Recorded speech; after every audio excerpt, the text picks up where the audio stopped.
Happy lunchtime, guys. Okay, it's about 11:30 here on Thursday afternoon, and I wanted to kind of put out something else to you for y'all to think about here real quick. It kind of goes into what we're talking about with food prices and inflation and everything of the sort, but in a little different aspect here, because this is going to affect other things. Now, I know most people don't follow the commodities markets, the grain prices, people really care, don't really think about the price of wheat or the price of oats or, farmers will, for the most part, or ranchers because they've got to feed the animals. But I wanted to talk about one that affects all of us and probably more than you know, and that's corn, okay? Give you this. Right now, as of 11:30 here on Thursday, corn is going on the market for $713.88 a bushel. All right. That price has jumped about 27% since the 1st of April. Now, again, this is another thing I'm talking about, inflation. This is just corn. The price of corn has gone up 27% in just slightly over a month. Okay, now, everybody goes, and you've probably seen this. I know, you go to the grocery store or whatever you see, buy ears of corn or whatever it is, they'd be 4 for $1, 5 for $1, or whatever it is. And, now you're looking at 2 for $1, maybe, or, 2 for $1.25, something like that, just for an ear of corn. And I say this too because next weekend will be when I plant my corn. But not that I'm going to be able to make any dent in the market of what it is. But I want to give you this as an idea for how reliant you are without even knowing about it on corn. Okay. Now, the United States produces 40% of the world's corn supplies, and we account for more than half of the world's corn exports. Okay. Cost of going up here. All right. Now, this is what corn is used for. Some of it's going to make sense to you. Some of it's going to open your eyes a little bit and go, crap, I didn't realize this. All right. Food products, cereals, corn flakes, obviously made from corn. Snack foods, corn chips, obviously made from corn. Salad dressings, soft drink sweeteners, corn syrup, okay? Chewing gum, peanut butter. There's a staple we all have. Hominy. Okay, we know that's, grits. Okay, we know that's corn, right? Taco shells, whatever would be, all corn. Other flour products, and then you get, your specialty corns, popcorn, white corn, blue corn, whatever it would be. But now think about how this else goes, right? That's the stuff that we're going to eat. Animal feed, all right? Animals eat quite a bit of it. How about distillers' grain? Cost of whiskey gone up lately, guys? All right.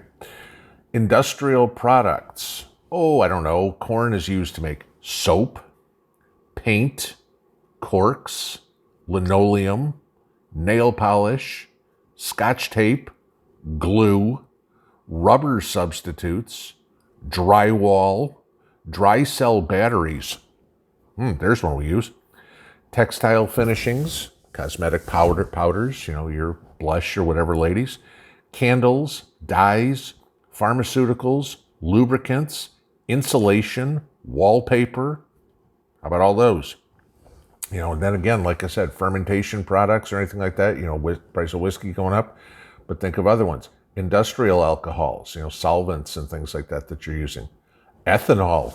We're going into the time for summer gasoline, guys. Guess what that means? Ethanol, okay? Recyclable plastics, industrial enzymes, fuel octane enhancers, okay? Think about that. You're running your car on premium. Guess why? Because it's got corn in it, okay? So, these are things that you got to look at. It's like one's going to lead to the other. If the price of corn has gone up 27% in a month, okay, you can expect that the price of everything else I just mentioned is going to go up as well. Again, let's go down to the least common denominator, all right? If corn is used in it and the manufacturer has to pay $713.88 a bushel, and God knows, Dove or whoever, is making ivory, making soap. They've got to pay more and more and more for the corn. Guess what? The price of your soap's going to go up. Why is the price of soap going up? There's the thing, okay? This is, cause and effect. One thing goes up, and so does everything else that nobody thinks about, all right?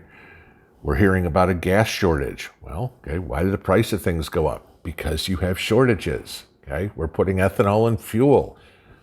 Corn shortage, higher prices, supply and demand, gas price goes up, we have a shortage, and now again we go right back into this inflationary conversation of, gee, I'm sorry, there's more money than there is product out there because, Potato Joe is out here printing money like, there's no tomorrow.